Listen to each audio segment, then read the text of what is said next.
വചനമൊഴി. ഉയിർപ്പുകാലം രണ്ടാം ഞായർ, പുതുഞായർ.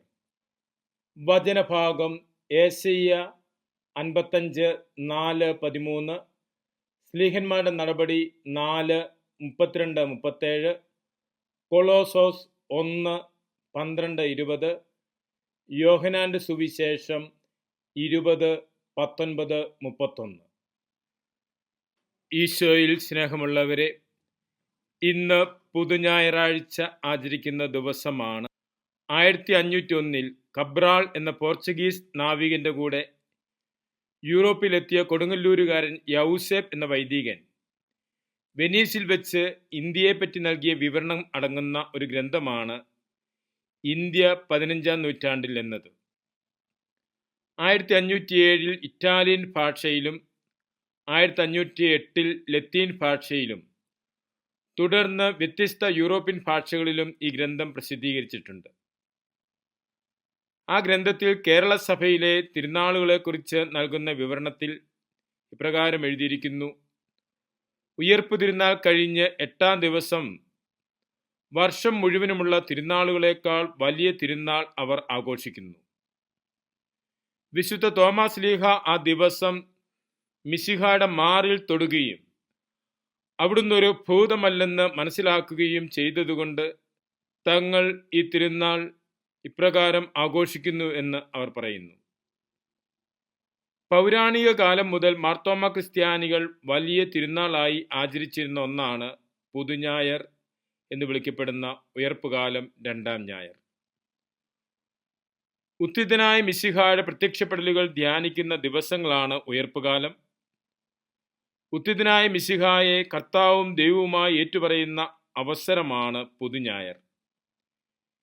യെശയ്യാ പ്രവാചകന്റെ പുസ്തകത്തിൽ നിന്നുമുള്ള ആദ്യ പ്രഘോഷണത്തിൽ എല്ലാ ജനതകളും കർത്താവിൻ്റെ നാമത്തിൽ ശരണം വയ്ക്കും, എല്ലാവർക്കും കർത്താവിൻ്റെ നാമത്തിൽ രക്ഷയുണ്ടാകും, ദുഷ്ടനും അധർമ്മിയും പോലും തൻ്റെ മാർഗത്തിൽ നിന്ന് പിന്തിരിഞ്ഞ് കർത്താവിൻ്റെ കരുണ കണ്ടെത്തും എന്ന സന്ദേശമാണ് പങ്കുവയ്ക്കുന്നത്.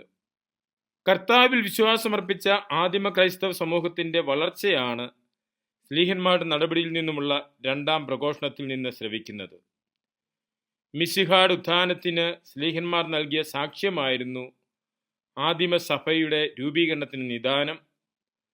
കുരിശിൽ മരിച്ച് കല്ലറയിൽ അടക്കപ്പെട്ടവൻ ഉയർപ്പിക്കപ്പെട്ടു എന്നതായിരുന്നു അവരുടെ പ്രഘോഷണത്തിൻ്റെ കാതൽ. മിശിഹായുടെ ഉയർപ്പിലൂടെ സംജാതമായ പൊതു സൃഷ്ടിയിൽ മനുഷ്യകുലം മുഴുവൻ മാത്രമല്ല, സകല സൃഷ്ടവസ്തുക്കളും പങ്കാളിയാകുന്നുവെന്ന് പൗലോസ് ലീഹ കൊളോസോസിലെ സഭയ്ക്കെഴുതിയ ലേഖനത്തിലൂടെ പ്രബോധിപ്പിക്കുന്നു. അവിടുന്ന് കുരിശിലെ ബലി വഴി സമാധാനം പുനഃസ്ഥാപിച്ചു. ഉയർത്തെഴുന്നേറ്റ മിശിഹ സ്ലീഹന്മാർക്ക് ആദ്യം പ്രത്യക്ഷപ്പെട്ട അവസരത്തിൽ തോമസ് ലീഹ അവരോടൊപ്പം ഉണ്ടായിരുന്നില്ല. തോമസ് തിരിച്ചു വന്നപ്പോൾ മറ്റു സ്ലീഹന്മാർ മിശിഹായെ കണ്ട കാര്യം തോമസിനോട് വിവരിക്കുന്നതും മിശിഹായെ കാണണമെന്ന തോമസ് ലീഹയുടെ തീവ്രമായ ആഗ്രഹവും തോമസിന് 8-ാം ദിവസം മിശിഹ പ്രത്യക്ഷപ്പെടുന്നതുമാണ് ഇന്ന് സുവിശേഷത്തിൽ നിന്ന് ശ്രവിക്കുന്നത്.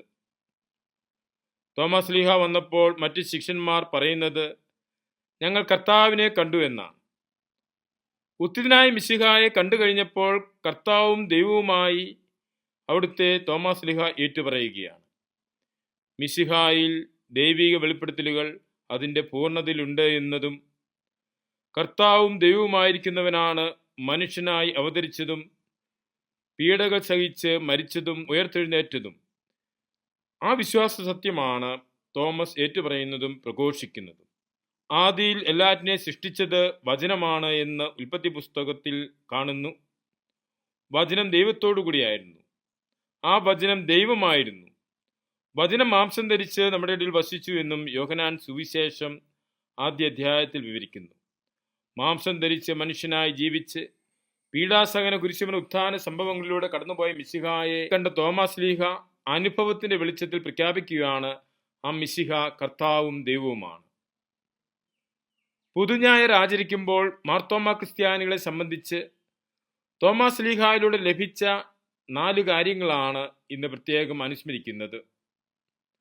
കർത്താവും ദൈവവുമായ മിശിഹായെ ഏറ്റുപറയുവാനും തോമാസ് ലീഹായെപ്പോലെ മിശിഹായ്ക്ക് സാക്ഷ്യം നൽകുവാനും തോമാസ് ലീഹായിലൂടെ ലഭിച്ച ശ്ലൈഹിക പാരമ്പര്യം കാത്തുസൂക്ഷിക്കുവാനും അങ്ങനെ ദൈവ ഐക്യത്തിൽ ആയിരിക്കുവാനുള്ള സന്ദേശമാണ് പുതുഞായർ നൽകുന്നത്.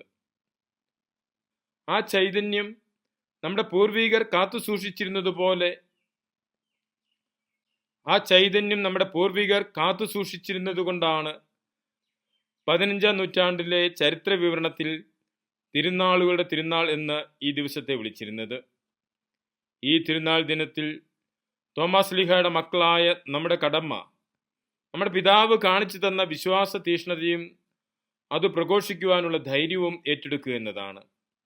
നമുക്കും അവനോടുകൂടി പോയി മരിക്കാം എന്ന് പറഞ്ഞുകൊണ്ട് മറ്റ് സ്ലീഹന്മാർക്ക് ധൈര്യം പകർന്ന തോമാസ് ലീഹ മിശിഹായെ അറിഞ്ഞിട്ടില്ലാത്ത നമ്മുടെ നാട്ടിലേക്ക് മിശിഹാനുഭവം പങ്കുവെക്കുവാൻ എത്തിയതുപോലെ ഇനി മിശിഹായെ അറിഞ്ഞിട്ടില്ലാത്ത ഭാരത മക്കൾക്ക് മിശിഹായെ പകർന്നു കൊടുക്കുവാൻ വലിയ കടമയുണ്ട്. അതുപോലെ നമ്മുടെ പൂർവികർ കാത്തുപാലിച്ച ക്രൈസ്തവ ജീവിതമാർഗം ജീവിച്ചുകൊണ്ട് വരുന്ന തലമുറയ്ക്ക് കൈമാറുവാനും നമുക്ക് സാധിക്കണം.